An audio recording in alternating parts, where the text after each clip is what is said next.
Welcome back, folks. We're nearing the end of 2024, and it's been a great year for the Siouxland sports world with plenty of changes and championships going around.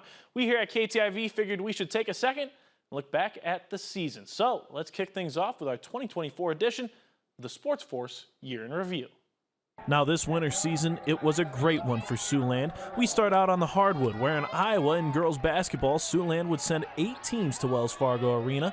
Newell Fonda and Estreville Lincoln Central would each go on runs to the championship game, but the 2 perennial state tournament contenders would have to settle for runner-up finishes in Des Moines.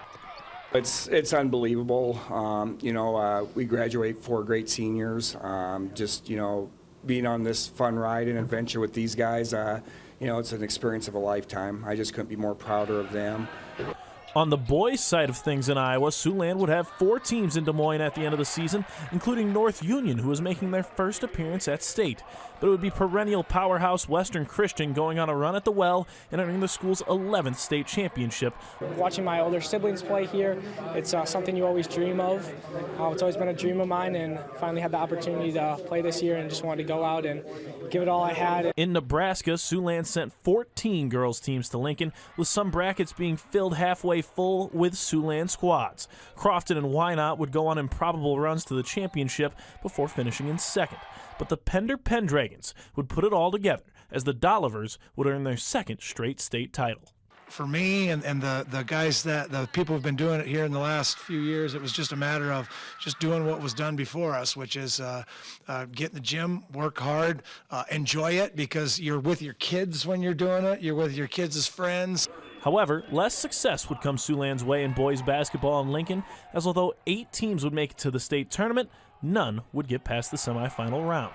Meanwhile, in South Dakota, 3 teams would make the state boys basketball tournament. Viborg Hurley would head to the Barnett Center in Aberdeen, and 2 teams would make the trip to Rapid City, as Dakota Valley and Vermilion would each qualify. But it would be Sioux Falls Christian topping the Tanagers in the first round, and then DV in the semifinals. The Panthers, however, would take home 3rd place, ending their season with a win. Really proud of them, how they didn't fold. We could have lost that by 20, and we had a chance to win it in the last 10 seconds. So proud of our guys, but it's a painful pill to swallow, losing, and we just haven't had a lot of it the last few years. In girls basketball, the Tanagers would be the lone Siouxland representative at state basketball, and they would make the most of it, as Vermilion would upset top-seeded Sisseton in the semifinal before taking down T-Area in a thriller to bring a trophy home to Vermilion. Yeah, it's obviously an unbelievable feeling. We knew this group had a chance to do this, and got down 10 in both halves, and it's kind of what this group does. They're a bunch of fighters. They never give in. Up at the NAIA level, 3 men's teams from Siouxland would earn trips to the national tournament, with Morningside making it all the way to the quarterfinal round. And then in women's basketball, 3 teams once again would make the NAIA national tournament, with 2 making it to the final site here in Sioux City.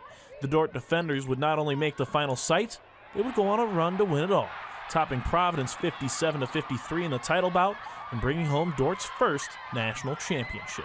It's just incredible. I mean, this was our goal all season long. I mean, we worked all summer preparing for the last night to play, and just to get the job done and come out on top is just so surreal. It's been quite a year for Siouxland, one so full of events that we had to split the winter season in 2. So keep an eye out for the rest of our SportsFource Year in Reviews in the coming days, including a look at the spring sports season tomorrow.